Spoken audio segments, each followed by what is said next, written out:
Hello, this is Andrew here, and I wanted to make some comments on the recent attacks in Paris. And I just wanted to talk about this because, it's quite an event to have taken place. And when I watch the media surrounding the event, particularly like the main channels of media, it does become frustrating. Um, and I'm sure that there are many, many, many people in this world that view such events on a deeper level and look a little bit deeper than what you see coming up in your Facebook feed, for instance, or just the main channels of media. Um, so I wanted to talk a little bit about the deeper layers of an event like this because and I'm not exactly sure what I'm going to talk about. I just decided that I would make a video and talk about it and see what comes up. Um, so, the whole framing the point as a terrorist attack is very predictable, and I think that it's tricky because we often become like distracted or mesmerized by the word terrorist, for instance, or terrorist group, and it's that whole um, stance of us against them. So there's this point of separation that exists and quickly comes up in situations like this. And I think a point that is very obvious that gets missed is that when there's war, there is no us against them. It's us against us. We're fighting ourselves. When we're people killing people, or people killing ourselves, there's only one group of life that's here. So the whole idea of war in terms of us versus them is very misleading and very short-sighted. So that's one of them. That's a main point I think we can start with looking at. A second point that I want to look at is the point of forgiveness.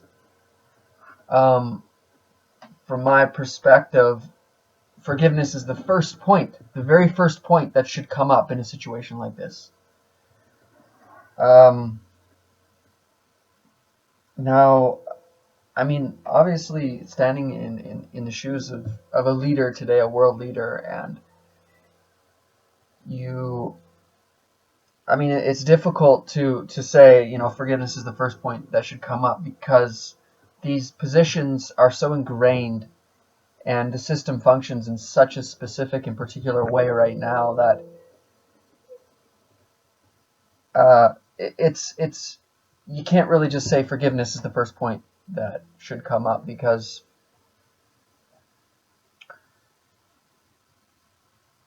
again it's like standing in front of a moving train and saying stop and expecting the train to stop. Um, there's different mechanisms at play that you have to take into consideration, and right now obviously the system runs and functions in a very specific way, and so those mechanisms you can't deny those.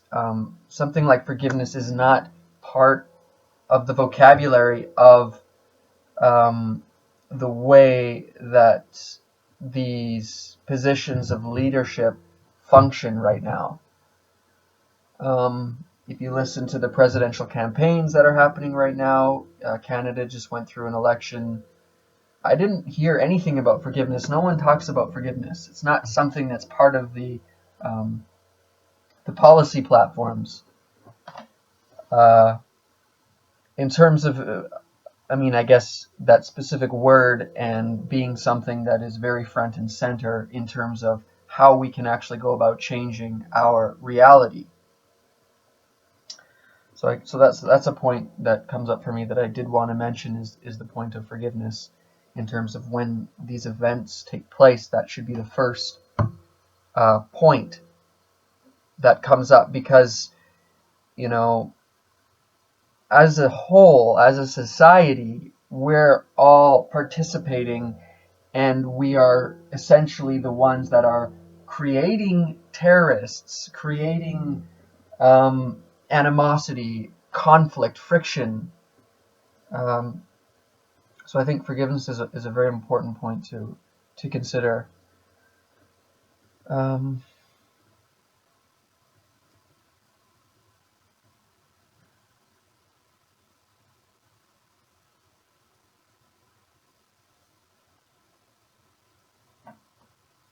so there is a bit more that I do want to say here. Um, I mean, I guess in terms of looking at forgiveness, I just wanted to emphasize the psychological aspects of an event like this. And you know, you have to look at what's going through the mind of individuals that are, you know, involved in these attacks. What, like specifically an individual that's, you know, for instance, a suicide bomber. How do you become a suicide bomber? Like, what? Think of the ideas that you have to accept, you know, as valid to place yourself in a position. So I think that it's too easy to just call these terrorist attacks, um, whether they're, you know, something that's being orchestrated by members of an elite ruling class. Specifically, it's kind of beside the point. I mean,